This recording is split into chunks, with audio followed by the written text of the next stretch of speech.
Hello and welcome to Illumination Podcast with Nick and Kisma, bringing you ancient wisdom for modern day success so that you can have the mindset to get your life and business set. As always, thank you for tuning in. And if you're new to the podcast, take a quick second to hit the subscribe button in iTunes, SoundCloud, or Stitcher. If you want to get the inside info for this and every episode, as well as some free gifts, go to illuminationacademy.net/podcasts. And now let's dive in to get your mindset for your life and business set.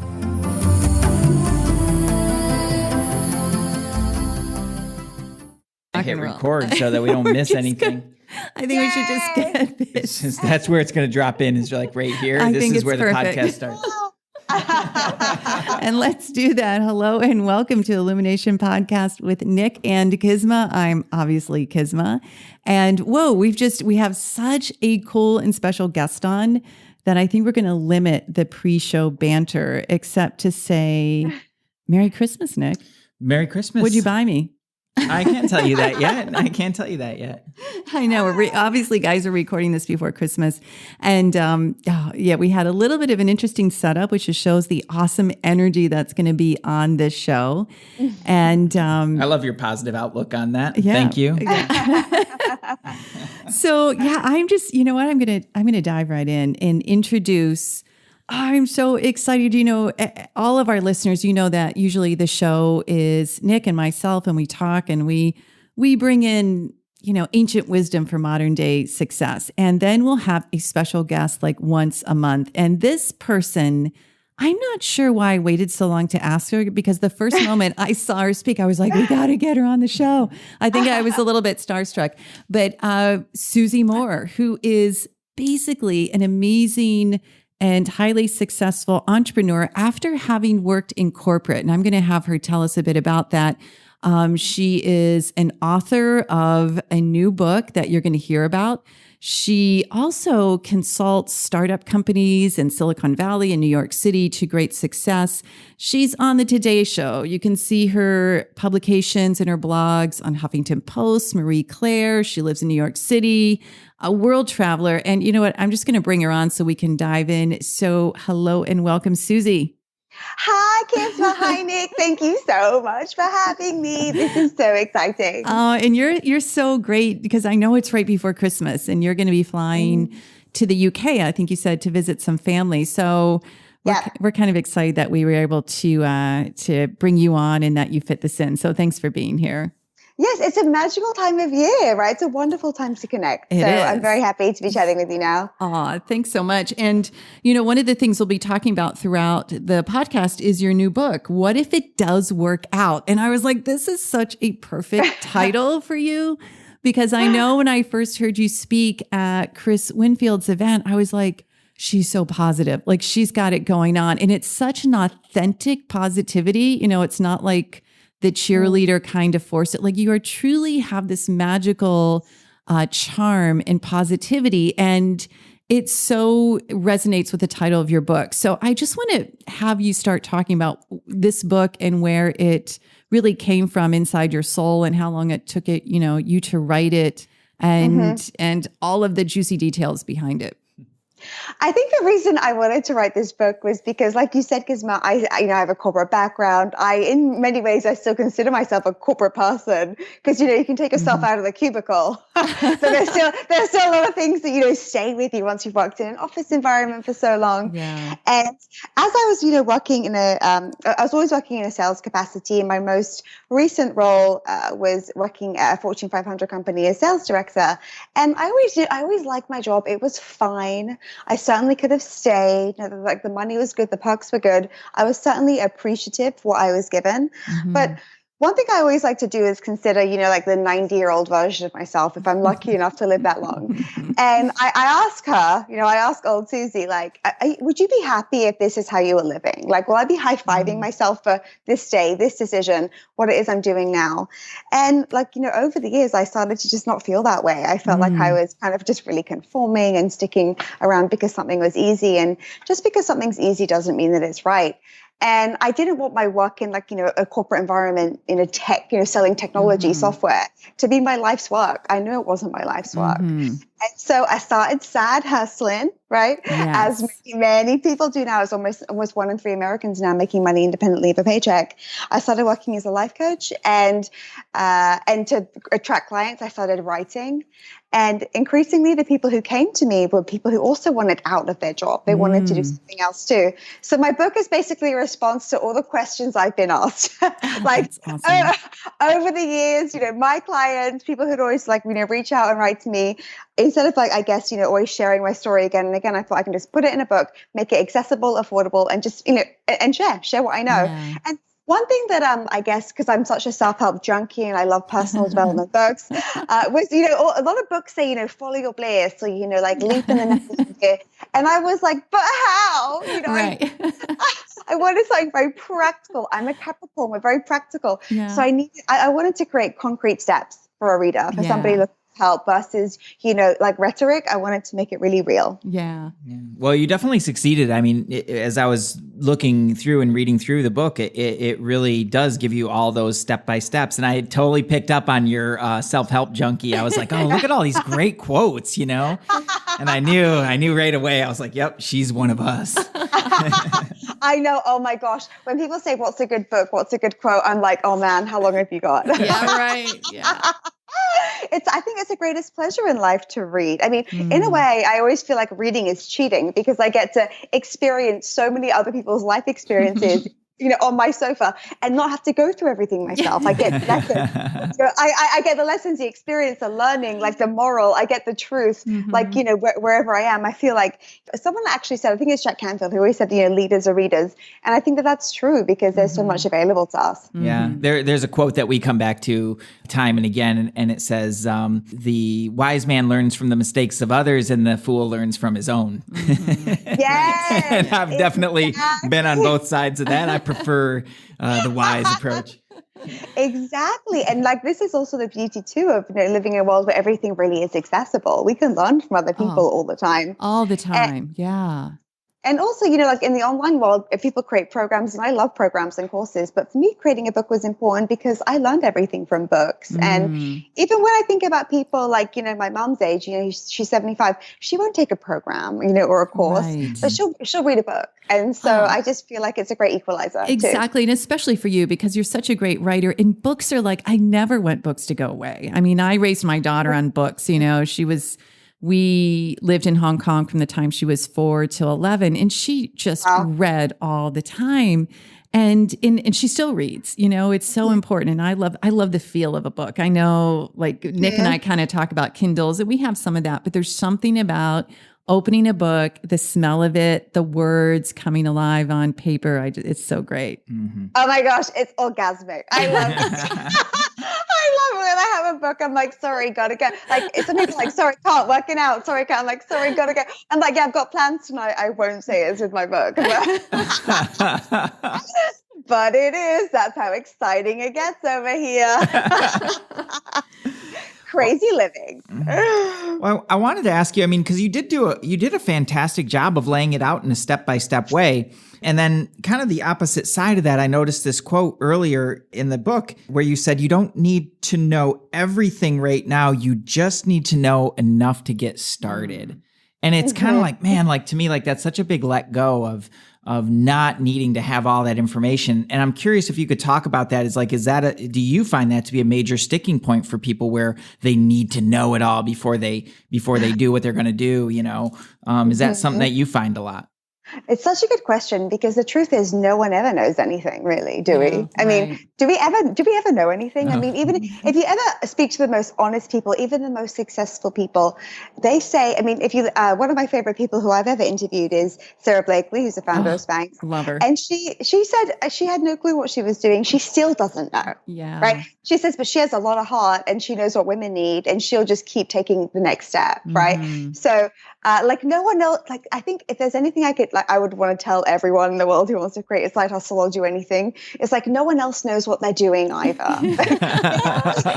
It's out of the box, everyone. No one knows. And that keeps the spirit of curiosity alive, right? If we think we know everything, what's the point of learning something new or trying something new or becoming better at it? It just keeps one in inquiry.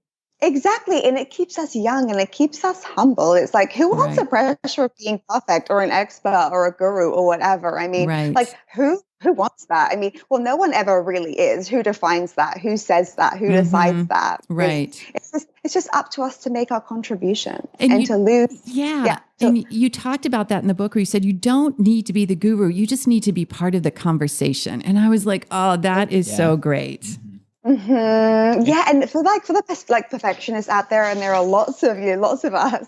It's like, well, you know what, your goal, you're never going to attain it, right? Mm-hmm. Nothing is ever perfect. We're constantly expanding and growing and improving.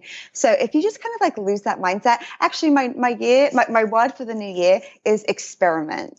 Like Good one. I love this word experiment. It came from actually the mastermind I'm in, and I just feel like it's so great because it's like some time to play, like time to learn, time to test without having Right. this outcome that's very, very strict and Yeah. having to follow a specific process. Like, can we just experiment and play and enjoy our lives a little bit? I mean, that's ironically where the success happens. There's really an interesting component of that because I think there's an old model of doing things that's like, I'm the expert, you learn from me kind of thing. And when you make it a part of a conversation energetically, you open up so many other possibilities and you open up a free exchange, which I think is way more in line with our current economy and the way that people engage with their world and with other people and to really see themselves through, to their next step, like whatever that is. It's that conversational aspect is so key.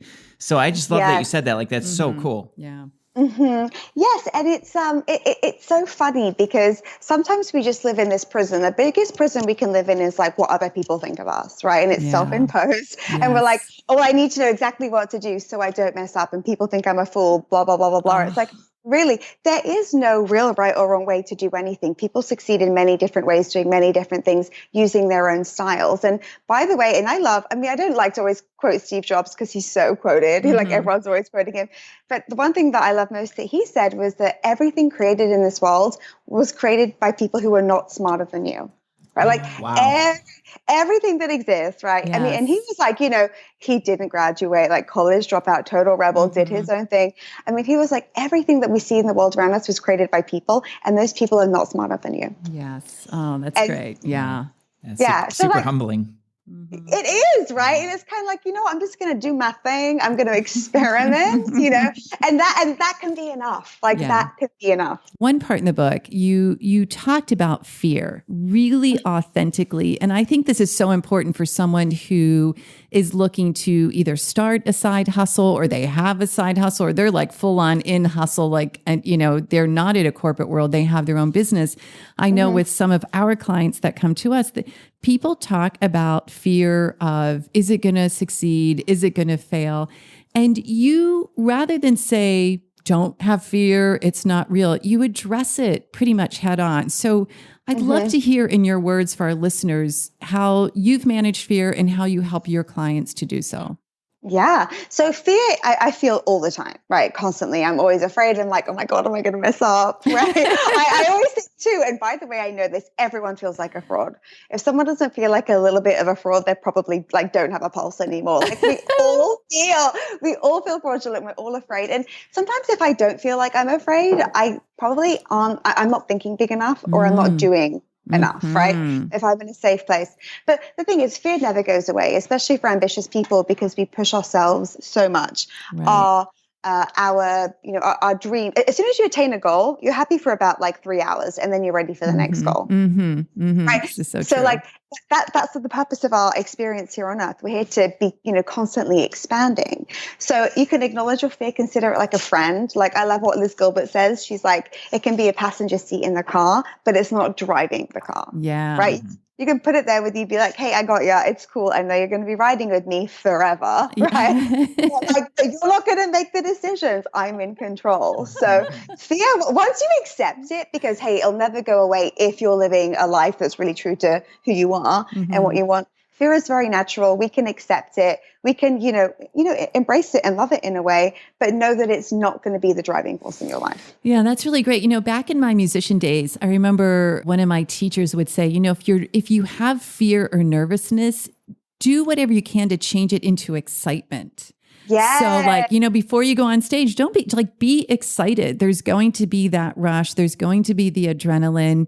But let it be about, like you said, always experimenting the potential of something. And I so agree. If we're just like coasting and we're feeling pretty like whatever, we're not thinking or living big enough.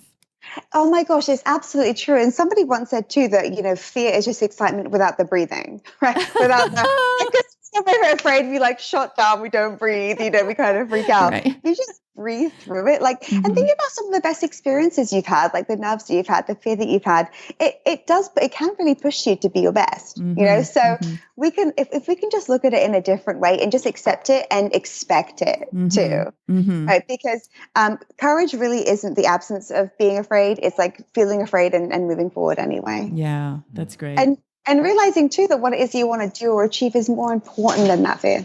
Yes. I love that.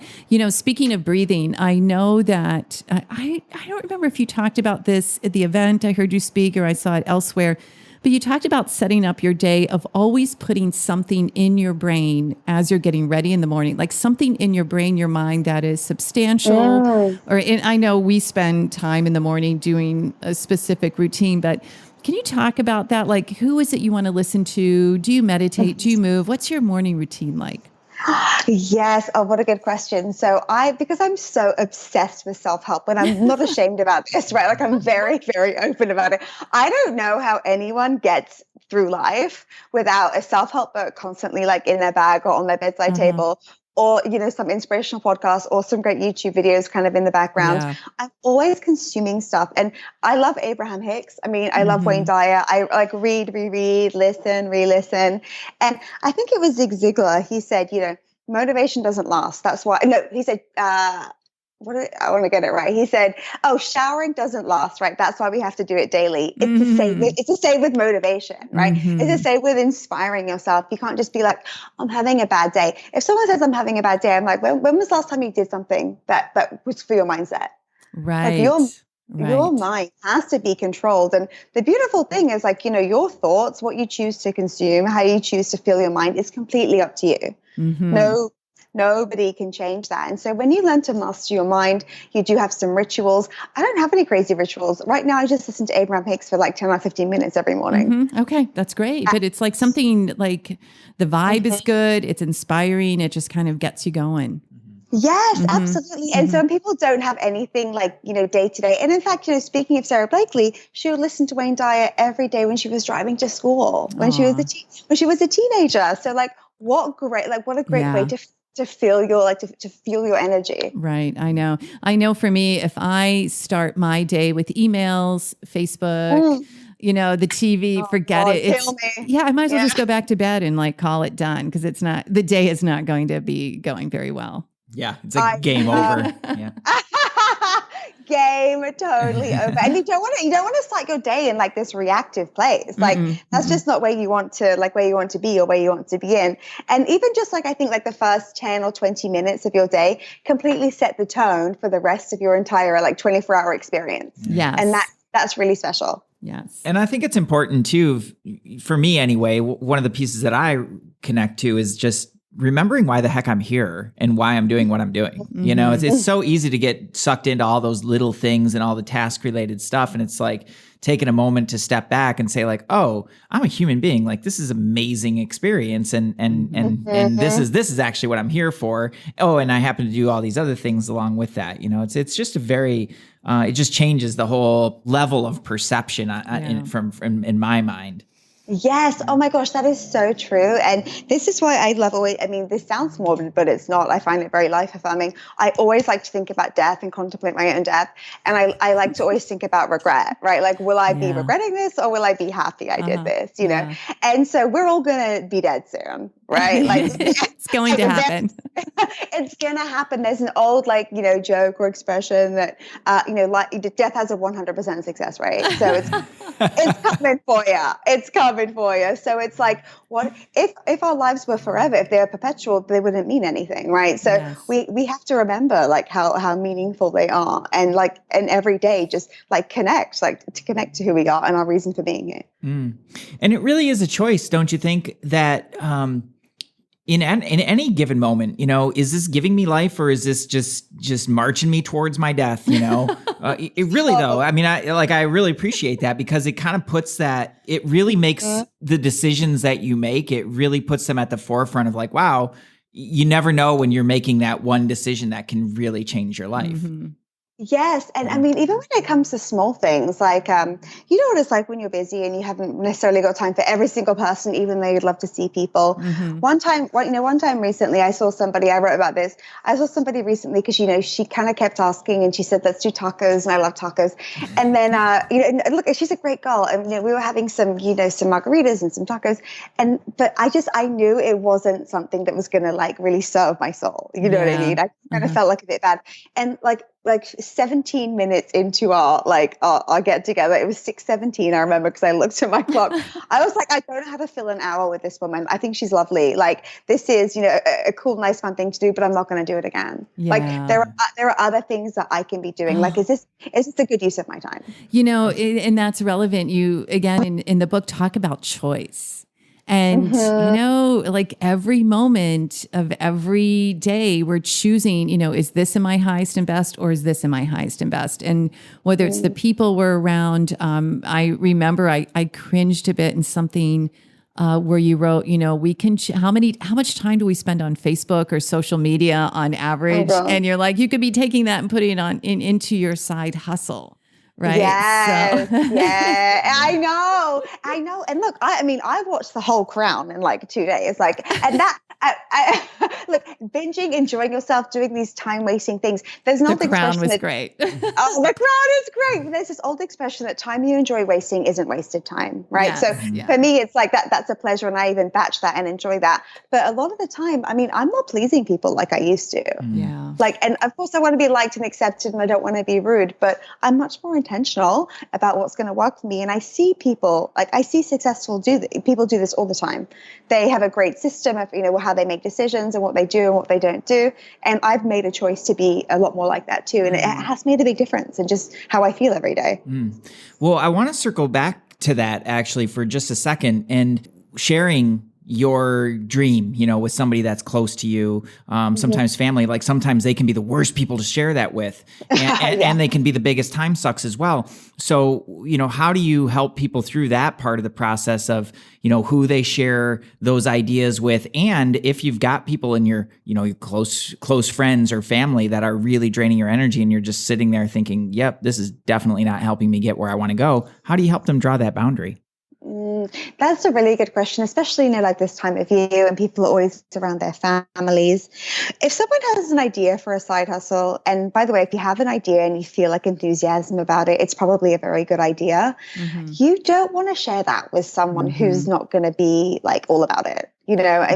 Sometimes in life it's much better to be quiet, to not really expose everything. And I've had to learn this because I'm so enthusiastic and I share with everyone.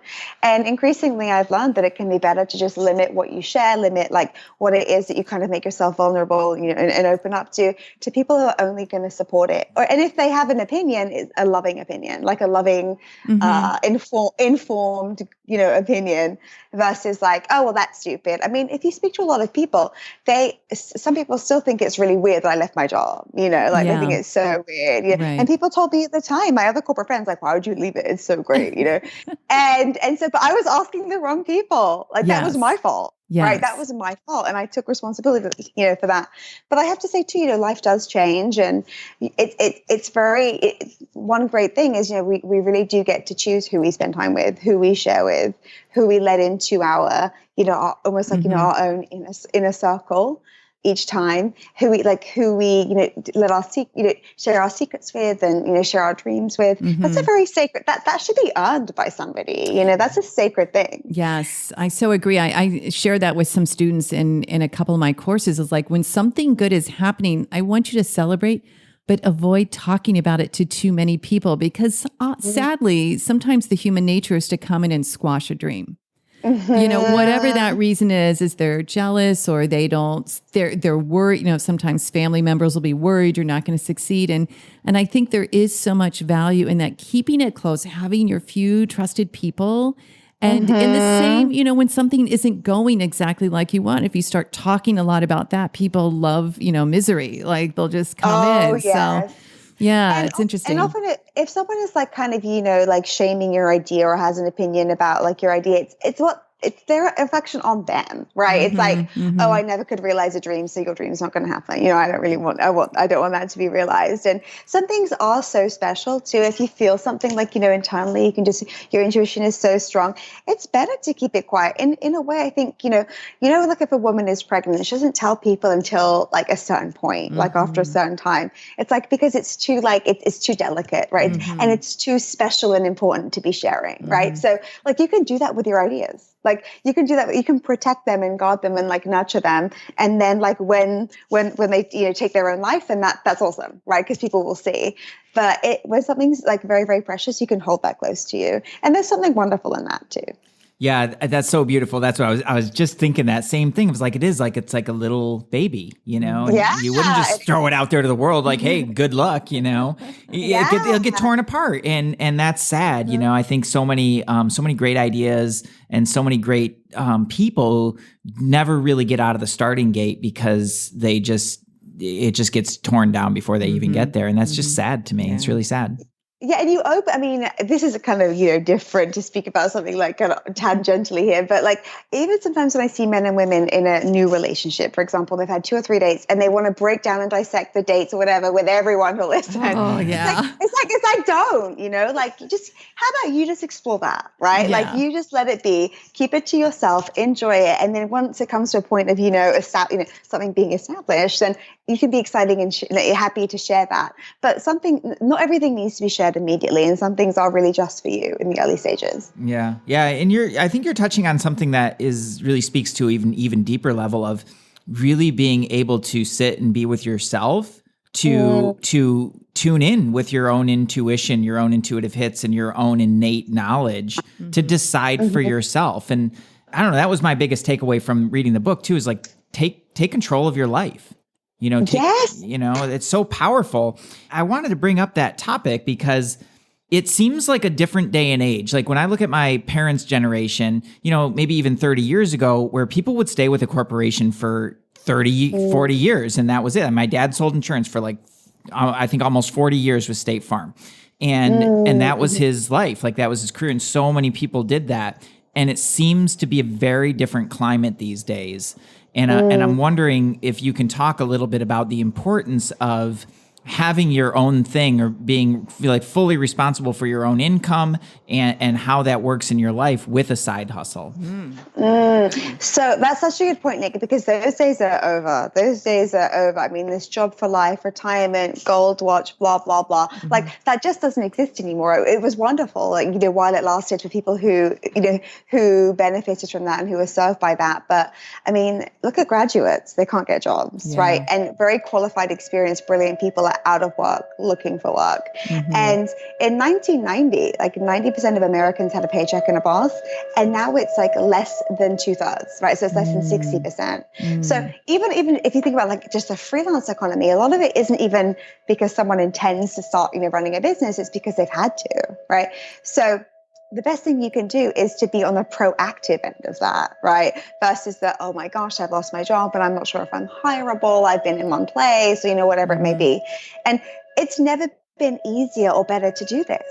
Like it has never been easier or better to do this. You can slip straight into a side hustle with a framework, right? By signing up for many kind of different awesome businesses, or you can create something on your own and invest nothing or very, very little into it. And you can, and the irony is once you start your side hustle, so many great things start to happen. Of course, you make more money.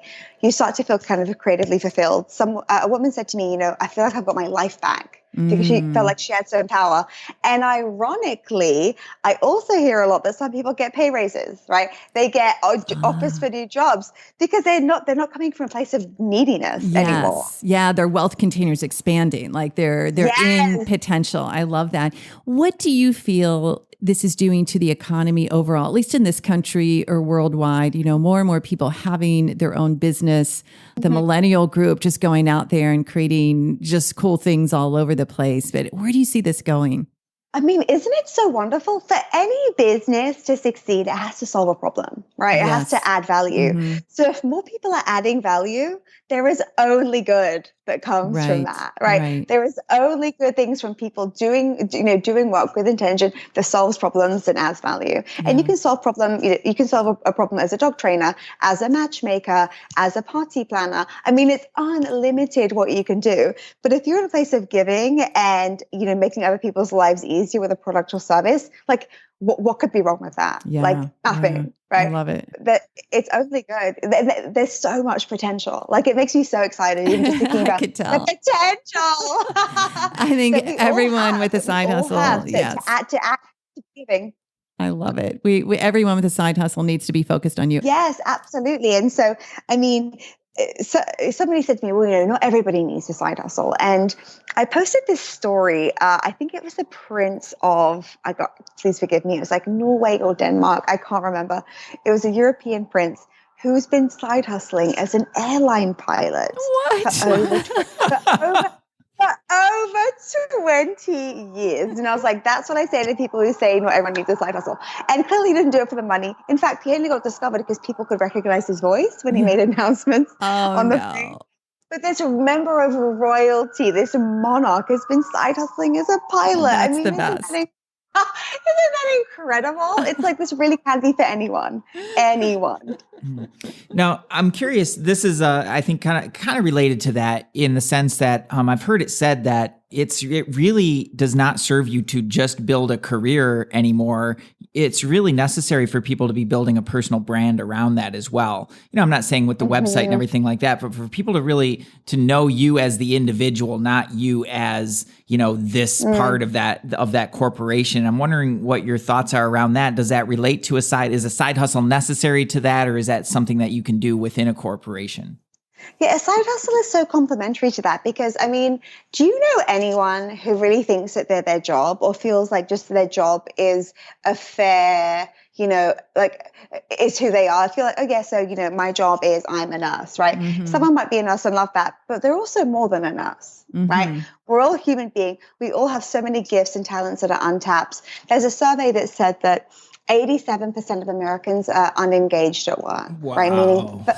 That is a 13, staggering number. Yeah. yeah, so only 1 3, right? So 1 in 10, say, Wow. of people are engaged at work. That is the most depressing Yeah. statistic I've ever seen, right? Mm-hmm. So what we show up, go through the motions, autopilot, get the check, can't wait till Friday, live for the weekend. I mean, that Right. is no way to live. And even when I was working, look, my job was, it was great. I mean, like I said, I was very, grateful for it. But if someone's like, what do you do? I'm like, I sell ad tech. I mean, that didn't I wasn't in alignment with that. Like that was, it was kind of course my answer because it was the truth. But it was so out of alignment. I remember Oprah was speaking about this too when she was a news reporter. She was like, I just had to read from a teleprompter in a very still voice and it was very consistent. And she was like, it was just so out of alignment with who she was. And look, being a news reporter on television is an excellent career, right? Many Yes. people really aspire to that for many years. And she was like, not in alignment. So when you think about side hustling, you allow a certain part of yourself to be. You let a different part of yourself to come to life, right? That might be dormant. Right. Right. So like, why wouldn't you do that? Because you're Yeah. so much more than one thing. Right. Well, what about you? Was there a pivotal moment when you're like done completely with corporate? I'm going full on to my side hustle for my life. Like, what was going on in your head at that point? This is such a good question because I'm asked all the time, like, when should I quit my job? Like, do I give a deadline? Do I do this, do that? And it's different for everyone, right? So I never give an answer really specifically. But the way that the incredible universe works is the universe does for you what you won't do for yourself, right? So like often if you really hate a job, you'll get fired. Right. You'll manifest it, right? Yeah, exactly. Or just say you like really, really hate something about your life. You hate the city you live in. The universe will give you an opportunity to move somewhere else, right? What happened with me, and I think this is what happens with a lot of people, is my side hustle was, picking up steam so nicely that I like had to choose between like interviewing somebody and like doing something cool or going to my mandatory all hands sales meeting. Right. Oh God. And I would just juggle that until I missed out on an interview and an opportunity to interview Lena Dunham when her book came out, a book I loved. I love her. I mean, it was like the universe kind of made it impossible for me to keep working. Mm-hmm. In the Got it. same way, because other things just started happening. And so because I did have a deadline in mind, but it just happened sooner. It just happened sooner. Because also my risk tolerance is a little higher, I think, too, just because I have faith. Mm-hmm. I love what Deepak Chopra says. He says that inherent in every desire is the mechanics of its fulfillment, Mm-hmm. meaning the universe wouldn't give you a dream or a vision or an ambition or something to do and not allow that to be fulfilled for you. That's the best. That's the Yeah. best. Yeah. So if you can allow it, if you can have a little faith, I mean, not blind faith, side hustling is very practical, right? But if you can also allow and you can see what's possible, then, I mean, the way that I thought about it at the time is like the worst thing that can happen to me, the very worst thing that can happen to me is that I will, work for myself, not like it, and end up exactly where I am now in a different company. I'm Mm-hmm. already living my worst case scenario. you know, and you can always get another job. There is always another job. There is always more money. There is always another kind of, place to fit, insert yourself. Yes. So I think that there's a lot less risk in risk than maybe we think. I would agree with you. I hear many times people have a tough time wrapping their heads around that of, you just go get another job. It seems that we're often kind of traumatized by what I don't want to go off on a big conspiracy theory, but what the media would have to say about that of like, the job rate, and the unemployment rate, and it's hard to get it, and this is hard, and that's hard. And I feel like a lot of people do stop buy using into that that. word. Right. Well, I'm just, is it making you heavy? It's freaking Kisma out. I'm not allowed to use that word anymore for the rest of the episode. But it seems like that becomes part of people's belief system in a certain way. And then when it comes time to think about like, I could just get another job, they're like, I don't know about that. Mm-hmm. So I'm wondering if you can maybe speak to that a little bit more directly. Yeah, no, I like that because it is definitely a fear. And one thing I know for sure is that most people will choose misery over uncertainty. They will choose misery. They'll choose like what they know. They'll choose routine because it feels safe, and there's nothing safe about it. I mean, I can't tell you how many people have come to me saying I was let go unceremoniously, like after 25 years, after 30 years, like with my box on the street, 2 weeks severance. Oh, right. I mean, I actually had Mika Brzezinski, is that her last name? Yes. Is that how you say it? I heard her, she spoke on Ariana Huffington's stage, and she said that she was completely unceremoniously fired. One morning she went into work, and that like she was in the makeup chair, and they're like, the boss wants to see you. And she went there, and he was like, yeah, you're out. You're out. But I can't remember what network it was. And she was like, oh my God. She was like, I gave up time with my kids. I gave up everything I did on vacation. Like I put everything into this job. And she was like, never again. Like never again will I give everything to this job. And that can just happen. I mean, it kind of makes me like, well, I don't like it when people say, work is a family, it's like a family here. That word is used a lot. And I think, the intention is very nice, but it's not a family. It's it's a business exchange. That's why I talk about a salary increase as a sales transaction, because that's what it is. And the second an employer doesn't want you anymore, you'll be gone. Right. You will be gone. Let's not sugarcoat that. It's true. You stop performing. They don't need you. The budgets have to be cut. You'll be out skis. So you have to also remember to take care of yourself and put yourself first, your needs and priorities, because that's what everybody else is doing. And it's absolutely okay to put yourself as number one. And when you do that, again, ironically, you become a much better version of yourself because you're not living in fear. And when it comes to, another job, hey, look, there's no guaranteed job lined up for you in 6 months' time, if you know, but in your life, haven't things kind of worked out for you so far? If you look at your life now and there's been question marks, or, hey, will I get a job when I graduate? Will I get a job in a new city? Will my job be there for me after maternity leave? Whatever it's been. Haven't you survived so far? Hasn't it been okay so far? And can't that give you also a little bit of confidence? You've survived whatever's happened to you. And so why would that change now? Yeah. Yeah. I think people tend to negate what they actually have created that's miraculous, and not pull confidence from that. So that's such a great reminder. I love that. Yes. And I think too, and I don't want to make light of anything, but we can also live with I think we can hold life a bit more lightly. We don't have to take everything so seriously. You Right. know what I mean? Like Right. mistakes, losses, change, they're normal. They'll have like the only guaranteed thing in life is change, right? Right. Like the only consistent thing about change is that it's like consistent. Right? So like I think we could also like if we could look at it through a bit of a different lens, like a more, this is interesting. Mhm. This isn't like, a life and death thing, when something bad happens. If we can add like a lighter perspective to things too, then that makes everything easier. It totally does. And speaking of perspective, you are one busy woman. I mean, I'd Oh, love to know how many blogs you're writing, publishing a week or a month. And I see you mhm. speaking, you're everywhere. Do you kind of structure your weeks accordingly? Like Wednesday is speaking day, Friday's networking day, or do you just go and grab the opportunities that come to you that you feel are relevant? That's such a great question. And I'd love to say that I'm really structured. I mean, I'm sure other people are, or maybe they're not. I don't know. I mean, the way that I think about it is I love what Stephen Covey said, who wrote The 7 Habits of Highly Effective People. He said, don't prioritize your schedule your priorities. Right. Mm, So my priorities are, of course, writing, creating my programs, delivering my programs, being there for my clients. You have to leave some room for spontaneity. right. Right. You have Yeah. to leave some room. Like today, my husband and I decided to do some Christmas shopping and we had some champagne on Fifth Avenue. I mean, what could be better than that? Oh, that's so great. Yes. That wasn't expected. That was just totally wonderful.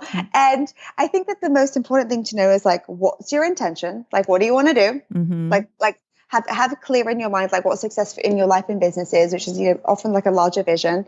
And then when it comes to making decisions and planning your week, saying, is this in line with like the 3 things I want to do? Mm-hmm. It's like growing my email list, growing my network, publishing a book. Like if I'm growing my network, if I'm, growing my email list, then pretty much so much falls into that. And so if it kind of ticks those boxes, then it's okay with me. Mm-hmm. I love that. I love that. Speaking of your husband, tell us a bit. I've seen you mention Heath in a few photos. What does he do? Does he have a permanent hustle, a side hustle? Like, love to Oh, know this more. Oh, this is juicy. So he worked in fintech. So he worked in finance and in fintech, and now since July he works with me. Oh, wow. He's so lucky. That is great. Yes, he's I tell lucky. him, I tell him how lucky he is every day. He's always rolling his eyes. But no, he started. But that's another thing, right? Like that's a big bet, going all in, right? Having a Mm-hmm. stable job, blah blah blah, benefits, etc., etc. The way that we discussed it was, I needed to hire somebody. He wasn't crazy about his job, so he said, "How about I, give it a whirl, and if I don't like it, I'll find some other job." He must have read your book. Good job, Heath. If you're listening, you get 5 stars. I know, but it's wonderful too because we get to spend, our days, our days together, and Mm-hmm. how you spend your days is how you spend your life, and we spend our life together. It's nice. Oh, that's great. There's some ins and outs to that. It's not always as, like it's a beautiful thing. Like as Kisma and I, we're partners. We work together in a lot of different ways, and it's a little bit of a different dance than it is of just each doing solely their own thing. Yeah. Can you talk a little bit about some of that transition? Has it been like all smooth and roses, or have there been a few little things? No way. Well, you're so positive. I thought that was a possibility. Well, the thing is, like, I think the thing that we do well is we laugh a lot. In fact, when I was a waitress as a teenager, I worked for this guy, and he had this amazing policy that whenever we broke a plate, messed up, we laughed. That's Right? great. Like we're like. It's like whenever something goes, like you're holding like a quiche and salad and everything's busy and you drop it and orange juice, you laugh, right? Like you laugh. So we laugh, right? And that kind of, that makes everything easier. But, I would say we're still getting in our stride together. It's been a few months. I do everything content related. He does everything operational, which he likes. Sometimes we disagree. So we kind of explain, our points of view. But I see a lot of couples actually working together, more and more, more now than ever. I've even met coaches specifically who only work with entrepreneurial couples. And I think it's a wonderful thing to to do if you can do it. It's not for everyone. Mm-hmm. And I mean, you should ask me again in a few months. I don't know. I mean, we respect each other. We kind of know what our roles are. And just this word fun, right? I want to be having fun. Mm-hmm. And so if we can do that, and if we can spend time together and have fun, then it's nice to work with someone who cares about your business as much as you do. Yeah. And New York is so fun. I mean, what a great city, right? Mm-hmm. Oh my gosh, it's the best. Yeah. So even though it's cold, it's like, who cares? Yeah. I grew up in Michigan, so I'm super happy in Southern California. I was bundled up today. I had a sweater and a scarf on. It was 50. Oh my gosh, 50. Well, I have another question for you, but first I want to let our listeners know, where can they reach you? Everyone will have a link to the book, What If It Does Work Out, which is how a side hustle can change your life. And truly, this is such a great book. So please grab it. But anything else that's going on? I know I'm in one of your courses right now, Susie, and I'm loving it.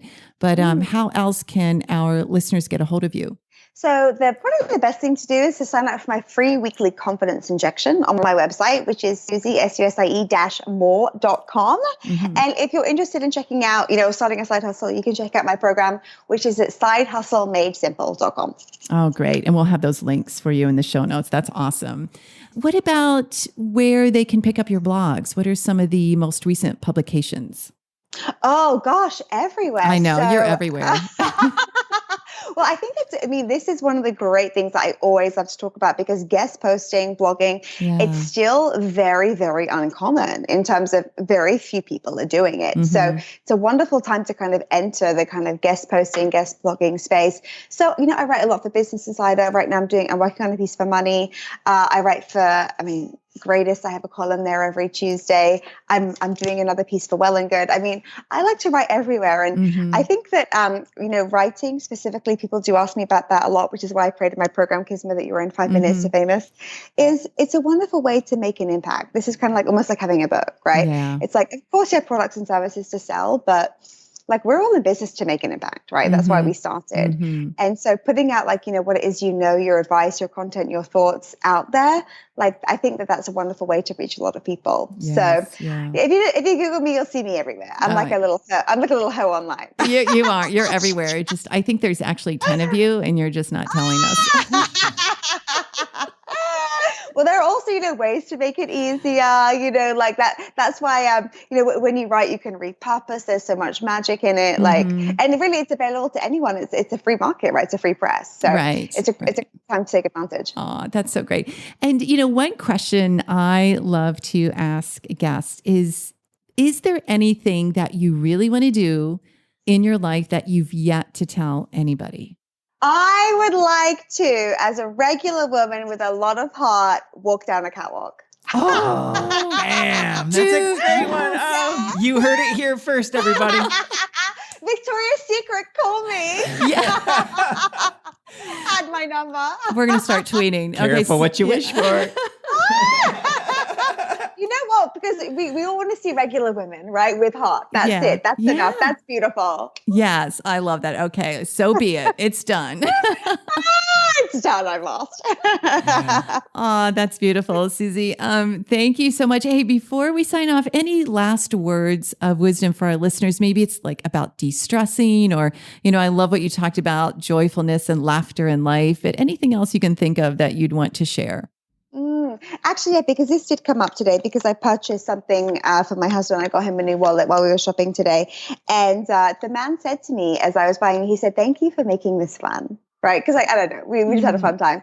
And I said, you know what, if we're not having fun, right, constantly, not on birthdays, right, or, Saturday nights, I'm like, but if we're not having fun, we're missing the point as to why we're here, right? So every single thing can be fun. Making tea, doing dishes, everything can be fun if you just bring some, if you allow yourself to be present in your body and allow yourself to be light. Yeah, that is great. I love that. That's beautiful. Fun. Yeah. Yes. Were you always fun, since the time you were a little girl? Oh, I like to laugh, like, don't we all? Like, I think we're all fun. We just don't allow ourselves to be Yes, something. I think that's a fair statement. Yeah. Yeah. Thank you for Okay, that. yeah. Yeah. I'm going to take that with me. Okay, Yeah. we're going to be laughing a lot. Thank you, Nick. Thank you, Kisma. Oh, thank you so much for being here. The very fabulous Susie Moore. You'll find her everywhere. And please check out our show notes for the book and her courses and how to get in touch with her. And Susie, before, I know you're flying off to enjoy the holidays. We super appreciate you spending some time with us. Yay. Thank you so much. Happy holidays. More Happy New Year. Okay. Happy thanks holidays. so much. Peace. Lots of love. Bye-bye.